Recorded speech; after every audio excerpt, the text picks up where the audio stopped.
Magandang araw mga kapatid, mga kababayan. EJ Morse once again. Welcome to my small channel. Sana saan mang dako ng mundo kayo naroroon ngayon ay nasa maayos kayong kalagayan. Thank you so much for joining me today. Meron tayong bunting balita. Ito ay tungkol sa kaso ni Bossing Vic Sotto against the director, Daryl Yap. At apparently, may small victory si Bossing Sotto.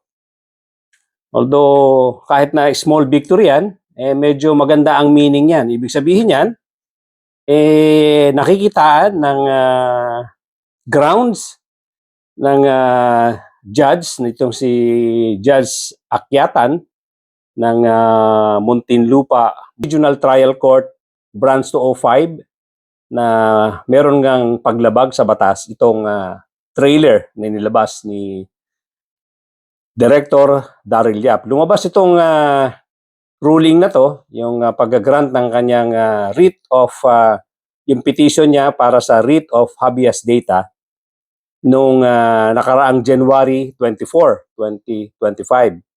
Ang problema lang, nag-check ako sa website, hindi pa na-take down yung teaser na subject nitong demanda na to or subject nitong writ of habeas data. So hanggang ngayon, nagpi-play pa yan. Ngayon lang, bago ako nag-open itong aking vlog, ay chinek ko yan, meron pa siya. Ngayon ay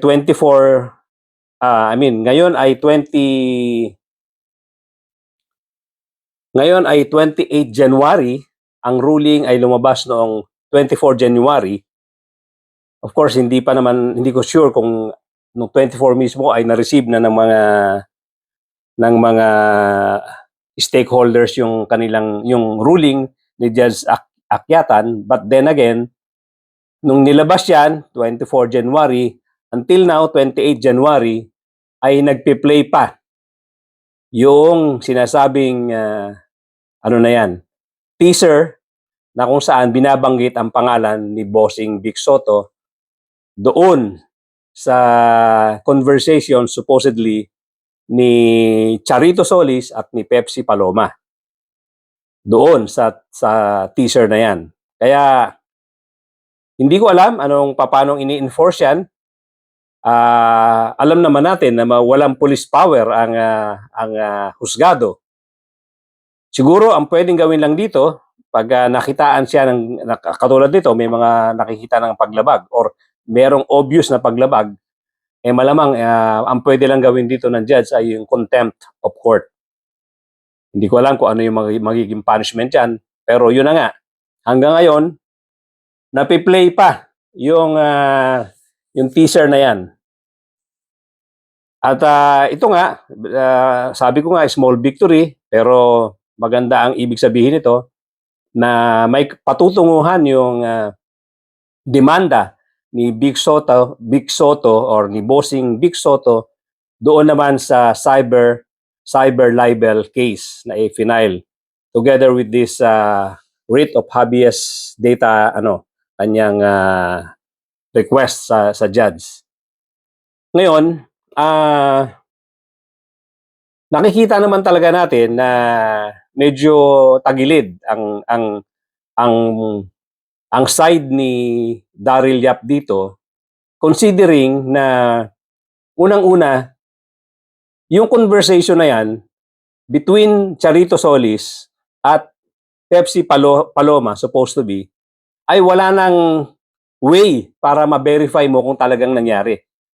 Yan ba talaga ang conversation na yan ay actual na nangyari? Kaya sinasabi ko, may paglalagyan talaga si Daryl Yap pag ang pinag-uusapan natin ay yung teaser na yan. Dahil wala nang way para ma-verify yan.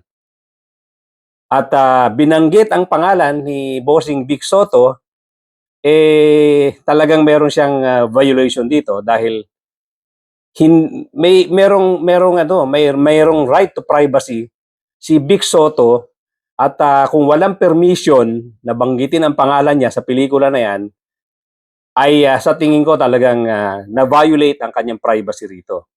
Na-violate na malaking epekto sa kanyang pamilya. Lalo na doon sa mga kabataan, doon sa mga apo niya, sa mga anak niya na hindi pa nakakaintindi masyado tungkol sa, or immature pa, hindi pa mature para maintindihan ang nangyayari dito sa kanilang daddy or sa kanilang lolo, in the case of mga apo. Ngayon, ang isang small victory naman sa kabilang side ay of course, wala pa namang ruling tungkol doon sa pelikula. Walang sinabi ang judge dito kung pwedeng i-hold, pwedeng patigilin ang pelikula na The Rapist of Pepsi Paloma. So tuloy-tuloy ito. Ngayon, of course, totoo naman na wala pang karapatan ang sino man na ihinto yan at gawan ng kaso yan dahil hindi naman talaga natin alam ano ang laman ng pelikula na yan. So wala pang violation ang pelikula na ginawa ni Daryl Yap. Hindi pwedeng unahan ng batas yan na dahil lang sa trailer sasabihin mo malamang meron ka ng violation na ginawa diyan sa pelikula na yan. Hindi pa natin alam yan dahil nga hindi pa napapanood. Pero pag yan ay inilabas at inulit yung eksena na yan o meron pa iba eksena na tumutukoy sa pangalan ni Vic Sotto na lumalabas or pinalalabas na siya ang nang-rape kay Pepsi Paloma, dyan pa lang magkakaroon ng kasong panibago tungkol sa pelikula na yan. Pero sa ngayon, wala pang sinasabi ang judge, wala pa siyang ruling dyan dahil unang-una, wala pa naman talagang kaso tungkol sa pelikula na yan para patigilin or wag ilabas. Sa ngayon, magtutuloy-tuloy na ilabas yan, but then again, malalaman natin kung ang pelikula na yan ay talagang tinutukoy na ang rapist yan ay si Vic Sotto or hindi. Kaya, hindi nga pwedeng unahan yan ng batas. Hindi pwedeng sabihin ng batas na itigil mo yan. Despite na nagkaroon ng violation yung teaser na inilabas niya. Kasi pwedeng yung teaser na yan, bandang huli, kabaliktaran pala ang pangyayari. Pwede niya palabasin na ganon pagdating ng buong kabuuhan ng pelikula. So, yun ang sinasabi ko na meron pa rin small victory doon sa side ni Daryl Yap.